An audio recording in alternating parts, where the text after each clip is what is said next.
مجھے لگ رہا تھا کہ آپ لوگ تھک گئے ہیں، مگر آپ تو ابھی بہت تازہ دم ہے. میری جو 3 گھنٹے سفر کر کے آ رہا ہوں، میری تھکن آپ اتار رہے ہیں اپنی توجہات کے ذریعے سے. میں شکر گزار ہوں، آپ کا توجہ ہے. تو عزیزان گرامی، حضرت ابو طالب والذین آووا، جنہوں نے میرے نبی کو پناہ دی. یا اللہ، ہم تو کہتے ہیں جب اپنے عزیز سے رخصت ہو رہے ہوتے ہیں ہم کہتے ہیں خدا حافظ. بعض ہمارے دوست کہتے ہیں جی اللہ حافظ. تو اللہ حافظ بھی لفظ صحیح ہے، جملہ صحیح ہے، خدا حافظ کا لفظ بھی ٹھیک ہے. تو ہم کہتے ہیں اللہ حافظ ہے. اللہ کہہ رہا ہے میرے نبی کی جس نے حفاظت کی. تو ساری دنیا کا حافظ تو اللہ ہے. توجہ کر رہے ہیں؟ ساری کائنات کا حافظ اللہ ہے، اور کوئی ہے جو مصطفیٰ کا حافظ ہے. تو مجھے یہ کہنے دیجئے، جو کام اللہ کا کر کر دکھائے اسے یا نبی، رسول اور امام یا ابو طالب کہتے ہیں. جو اللہ کے کام کو کر رہا ہو اسے حجت خدا کہتے ہیں. لوگوں کو حضرت ابو طالب کا کلمہ نظر نہیں آ رہا. نہیں عزیزان گرامی، ہمارے بہت سارے عقائد ہیں جنہیں بہت سے لوگ سمجھ نہیں پا رہے، اور نہیں سمجھنے کا ایک سبب بھی ہے، وہ یہ کہ وہ اس اسکول میں انہوں نے ابھی داخلہ نہیں لیا ہے. جب وہ اس اسکول میں داخلہ لے لیں گے، اس کے نصاب سے آشنا ہو جائیں گے، تو بہت ساری الجھنیں ان کی ویسے ہی دور ہو جائیں گی. میں اکثر اپنی تقریروں میں کہتا ہوں کہ ہر شیعہ بھائی کو ایک سنی بھائی مجلس میں ضرور لانا چاہیے. اپنے برابر میں اٹھائیں، لا کر اپنے مہمانوں کی طرح لے کر آئیں. نیاز جب تقسیم ہونے لگے تو پہلے انہیں کھلائیں. توجہ ہے؟ اتنی سی ٹیبلٹ میرے سر کا درد دور کر دیتی ہے، حسین کی نیاز اثر نہیں کرے گی؟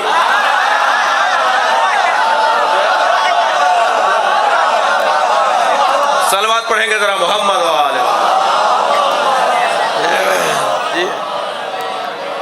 اپنے ساتھ اپنے بھائیوں کو ضرور لے کر آئیں. اور پھر میں تو یہ بارہا کہہ چکا ہوں، اور پوری پاکستان، پوری دنیا میں بلکہ کہہ رہا ہوں کہ ہم امام بارگاہ علیحدہ بناتے ہیں اور مسجد علیحدہ بناتے ہیں. ہم مسجد میں مجلس نہیں کرتے. زیادہ پیسہ ہے آپ کے پاس؟ شیعہ حضرات ایک ہال کیوں نہیں بناتے، ایک عمارت کیوں نہیں بناتے، 2 عمارتیں بناتے ہیں، ڈبل خرچہ کرتے ہیں. دنیا دین پر خرچہ کرتی ہے مجھے نہیں پتا، لیکن ہم دین پر خرچہ کرتے ہیں. اس کی موٹی مثال یہ ہے کہ ہم مسجد کے برابر میں امام بارگاہ بھی بناتے ہیں. ہم مسجد میں مجلس نہیں کرتے. اس کا سبب یہ ہے کہ مسجد میں جانے کے لیے شرط و شرائط ہیں. ہندو نہیں جا سکتا، عیسائی نہیں جا سکتا، یہودی نہیں جا سکتا.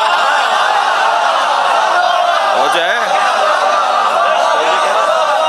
کل قیامت میں اگر ہندوؤں نے شکایت کر دی اللہ سے، عیسائیوں نے اگر اللہ کی بارگاہ میں مقدمہ رکھ دیا، یا اللہ میں اسلام سمجھنا چاہتا تھا، میں قرآن پڑھنا چاہتا تھا، مسلمان تو اپنی مسجد میں نہیں آنے دیتا تھا، مسلمانوں کی کوئی جماعت جواب نہیں دے پائے گی، مگر ہم جواب دیں گے. ہم نے مسجد کے برابر میں امام بارگاہ بنایا ہی اس لیے تھا، یہ حسین کا خیمہ ہے، ہر آنے والے حر کے لیے کھلا رہنا چاہیے. کسی پر کوئی پابندی نہیں ہے. ہماری مجلسوں میں ہندو بھی آ کر بیٹھے، عیسائی بھی آ کر بیٹھے، یہودی بھی آ کر بیٹھے، اور سنی تو ویسا ہی ہمارا بھائی ہے. جی توجہ ہے نا؟ تو ہر ایک شیعہ اپنے ساتھ ایک سنی بھائی کو ضرور لایا کرے. اور آپ کو میں پاکستان کے ذمہ دار دینی شکل رکھنے والوں میں سے ہوں. اپنے آپ کو عالم تو نہیں کہتا، مگر میں جاہل بھی نہیں ہوں. تو میں آپ کو اجازت دے رہا ہوں، میں آپ کو کہہ رہا ہوں، خاص طور پہ بچے جوان میری بات کو مانیں، کہ جب آپ انہیں اپنے امام بارگاہوں میں اور مسجدوں میں اور اپنے اداروں میں دعوت دے رہے ہوں، تو میری طرف سے اجازت ہے کہ آپ بھی ان کے اجتماعات میں جایا کریں. جی دلیل قانے کرتی ہے، دلیل قائل کرتی ہے، تعداد اور ڈنڈا کسی کو قائل نہیں کرتا. مجھ سے ایک صاحب کہنے لگے میں بہت چپتے ہوئے سوالات لے کر آیا ہوں آپ کے لیے، میں بہت ٹیڑھے میڑھے سوالات لے کر آیا ہوں آپ سے. میں نے ہنستے ہوئے کہا، میں نے کہا بھائی سوال لانا عیب نہیں ہے، جواب نہ ہونا عیب ہے. تم لے کے آؤ ٹیڑھے میڑھے سوال لاؤ، جتنے تمہارے پاس سوالات کے پیچیدگیاں ہیں وہ لے کر آؤ. جواب نہ دینا میرا عیب ہوگا، ہمارا عیب ہوگا. لہٰذا دلیل پر بات ہونی چاہیے. یا مجھے منوائیے یا میری مانیے، یا مجھے قائل کیجئے یا مجھ سے قائل ہو جائیے. لہٰذا ہم بھی ان کے اجتماعات میں جائیں. ٹھیک ہے؟ خدا نخواستہ اگر اب تو دور بدل گیا، اب تو وہ جو اس ملک میں تکفیری نعرے لکھتے تھے نا، کچھ آپ کے شہر سے زیادہ برکتیں پھیلی ہیں. تو وہ جو پورے ملک میں وہ تکفیری نعرے لکھتے تھے، آج کل کہیں منہ چھپائے بیٹھے ہیں۔ توجہ ہے؟ وہ جو کہتے تھے نا ہم جلوس بند کروائیں گے، وہ جو کہتے تھے کہ ہم مجلسیں بند کروائیں گے، وہ جو کہتے تھے ہم اذانوں سے علی ولی اللہ کی آوازیں بند کروائیں گے، وہ منو مٹی کے نیچے دب گئے۔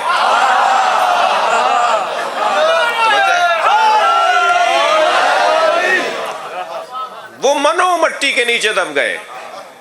توجہ ہے بھائی، یہ تو بہت چھوٹے لوگ ہیں، ان کے بڑے نااہل ثابت ہوئے ہیں۔ ناراض تو نہیں ہو رہے آپ لوگ؟ میں زیادہ تفصیل میں نہیں جانا چاہتا۔ پاکستان کا کوئی قانون ساز فورم ہو ہی نہیں سکتا جہاں شیعوں کے خلاف کوئی آئین پاس ہو۔ پاکستان کا، آئیے ترمذی صاحب، پاکستان کا کوئی قانون ساز فورم نہیں ہوگا۔ پاکستان ہے بھائی، پاک استان، پاکوں کے ماننے والوں کی جگہ۔ توجہ کر رہے ہیں آپ حضرات؟ لہٰذا یہاں کوئی قانون ہمارے خلاف پاس نہیں ہو سکتا، اور مسلسل نااہلیوں کی میں جنگ کے مومنین کو ایک مرتبہ ان کی کارکردگی کے اوپر اپنی دعائیہ کلمات سے انہیں نواز رہا ہوں، ان کو یاد کر رہا ہوں کہ پہلے ایک نااہل قرار پایا، اب دوسرا نااہل قرار پا رہا ہے۔ تو یہ تو طے ہے کہ جو بھی ہمیں ٹیڑھی آنکھوں سے دیکھے گا نا، یا وہ اندھا ہوگا یا بہنگا ہوگا۔ ہمیں ٹیڑھی آنکھوں سے دیکھنے والا بینا نہیں رہ سکتا۔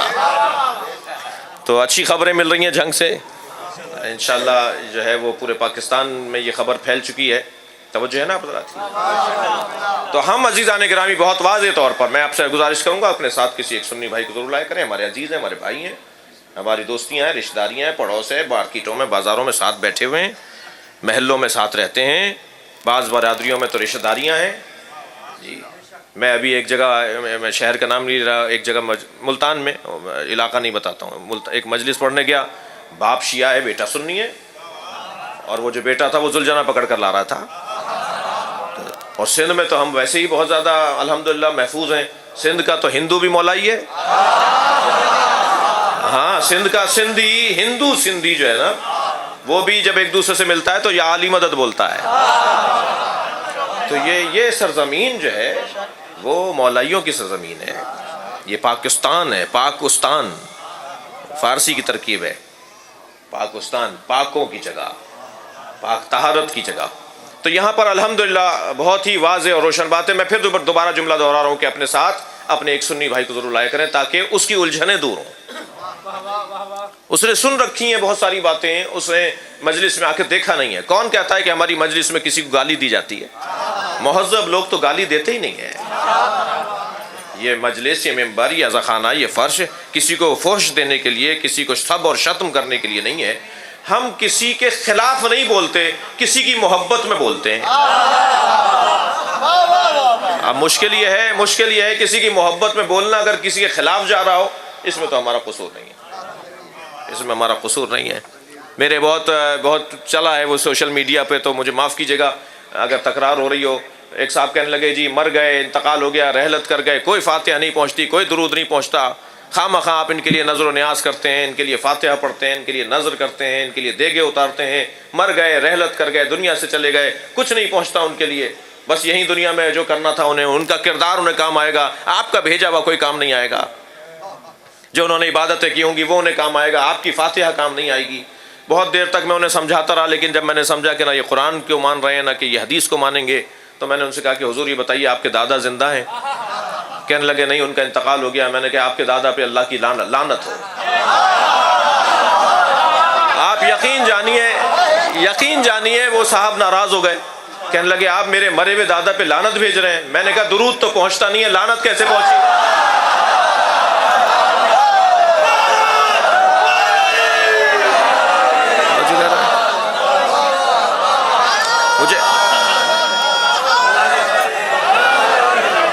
مجھے ایسا لگتا ہے کہ بہت سارے لوگ لعنت روکنے کے لیے درود روک رہے ہوتے ہیں۔ توجہ اتنا طے ہے عزیزان گرامی کہ دلیل سے بات ہونی چاہیے، استدلال سے بات ہونی چاہیے، گفتگو ہو، دلیل دیجئے کہ آپ فلاں کام کیوں کرتے ہیں، فلاں کام کیوں کرتے ہیں، ہم جواب دیں گے نا، کرتے ہم ہیں، جواب آپ تو نہیں دیں گے، آپ تو یہ بات کرتے نہیں ہیں، آپ تو یہ بات کہتے نہیں ہیں، تو آپ دلیل تو آپ نہیں دیں گے نا، آپ جو کرتے نہیں ہیں اسی کے خلاف دلیل دیں گے نا۔ میں فرض کیجئے مثلا ہاتھ کھول کے نماز پڑھتا ہوں تو میں بتاؤں گا نا کہ کیوں پڑھتا ہوں، آپ تو نہیں پڑھتے، تو آپ تو الٹا کہیں گے، آپ کہیں گے جی غلط کرتے ہیں یہ، کیونکہ آپ وہ نہیں کر رہے۔ ٹھیک ہے، مجھ سے پوچھئے میں سجدہ کیوں رکھتا ہوں، میں ہاتھ کھول کے نماز کیوں پڑھتا ہوں، میں ماتم کیوں کرتا ہوں، میں دو نمازوں کو ملا کر کیوں پڑھتا ہوں۔ توجہ، یہ ساری باتوں کا ہمارا 40 پاروں کا قرآن نہیں ہے، وہی قرآن ہے جو سنی بھائیوں کے گھر میں ہے، پرانی گھسی پٹی باتیں۔ ہم نبی کی خاتمیت کے قائل ہیں، نبی کے بعد کوئی نبی نہیں آیا، ہم اس کے قائل ہیں، اور ہم تو ویسے ہی لا الہ الا اللہ محمد رسول اللہ پڑھنے کے بعد علی ولی اللہ پڑھتے ہی اس لیے ہیں کہ کسی بھی آنے والے نبی کا دروازہ بند کر دیں۔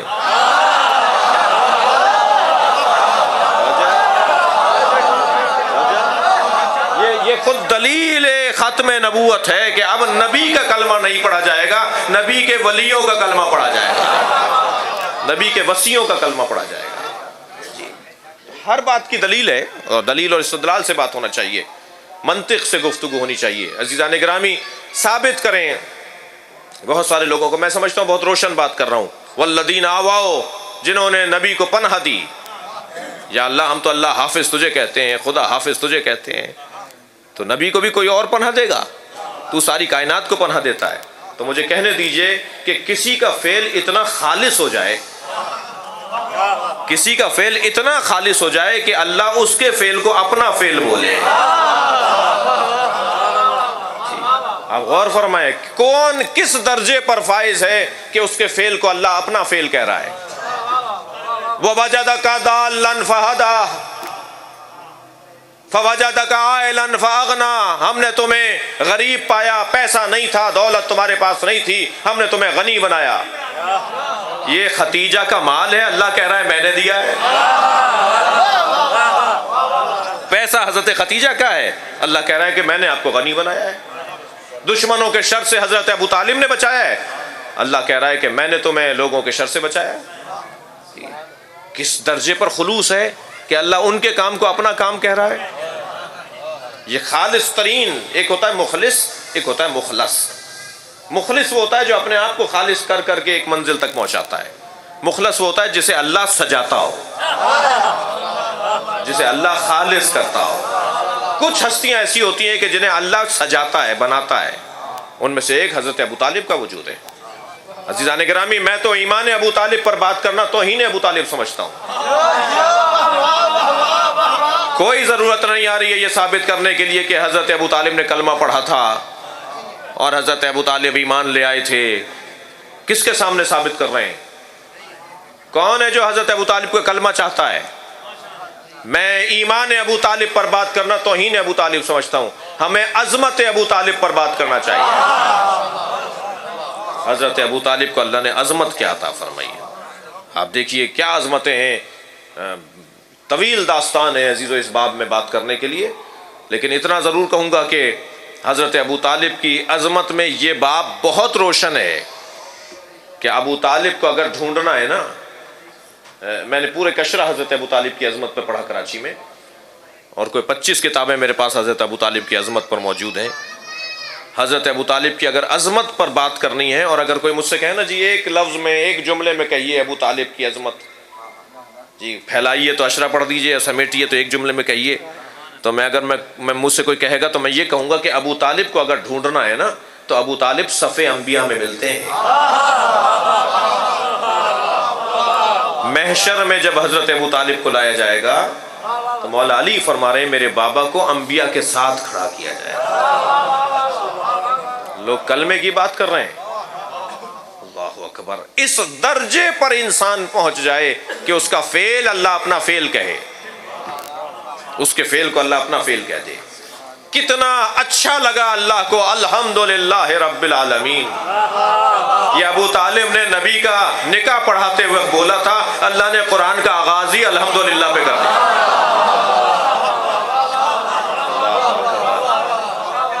کتنا اچھا لگا اللہ کو حضرت ابو طالب کا یہ جملہ یہ کلمہ، یہ الحمد کا آغاز، الحمدللہ رب العالمین، یہ سب سے پہلے حضرت ابو طالب نے بولا ہے۔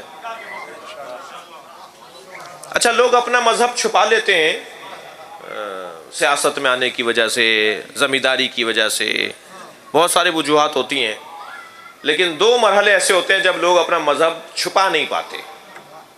ایک نکاح کے موقع پر،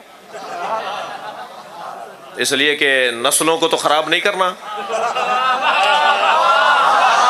میں ناراض تو نہیں ہو رہا ہے آپ سے، ایک نکاح کے موقع پر اور ایک جنازے کے موقع۔ جنازہ صحیح کرواتے ہیں کہیں قبر خراب نہ ہو جائے، چاہے وہ بند کمرے میں، چاہے وہ بند کمرے میں بہت سارے لوگ ہیں، میں نام نہیں لوں گا، جو پاکستان کے بڑے نام ہیں جنہوں نے بند کمرے میں نماز جنازہ علیحدہ کروائی، روڈ پر علیحدہ کروائی۔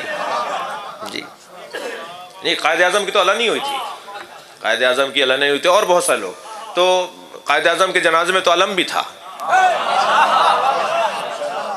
ان کے جنازے پہ علم کا سایہ تھا، تصویریں موجود ہیں۔ البتہ ہم یہ بات ثابت کرنا نہیں چاہ رہے، اس میں ہمیں ہماری کوئی صحت میں اضافہ نہیں ہوگا۔ جو مکتب اہل بیت کو اپنائے گا وہ صحت مند ایمان کہلائے گا، ہماری صحت میں اضافہ نہیں ہوگا، ایسا ہی ہے۔ تو بہت سارے لوگ دو مرحلوں پر آ کر اپنے ایمان کا اظہار کرتے ہیں، ایک جنازے کے موقع پر اور ایک نکاح کے موقع پر۔ عزیزان گرامی، جب حضرت نبی مکرم کا نکاح ہو رہا ہے تو کون پڑھا رہا ہے؟ حضرت ابو طالب پڑھا رہے ہیں، نکاح حضرت ابو طالب پڑھا رہے ہیں۔ سنت پیغمبر یہ ہے کہ ابو طالب نے نکاح پڑھایا ہے۔ جی کہہ لیں جی سنت کی بات کرو، سنت کی بات کرو۔ ایک صاحب ایسے ہی الجھ رہے تھے، جیسے ابھی میں نے ایک دلیل دی نا لعنت پر اور درود پر، ایک صاحب الجھنے لگے، میں نے کہا جی آپ سے میں کیا بات کروں، نبی کی سنت پر عمل کریں، کافروں سے نکاح پڑھوایا کریں۔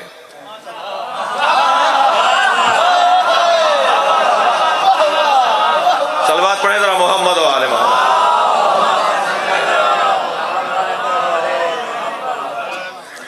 عجیب داستان ہے۔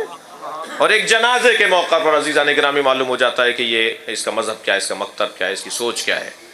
تو جب حضرت ابو طالب کی رحلت ہو رہی ہے تو جنازے پر سرکار نے جنازہ پڑھایا ہے، دعائے جنازہ، کلمات نماز جنازہ حضرت ابو طالب کے جنازے پر سرکار نے پڑھائے ہیں۔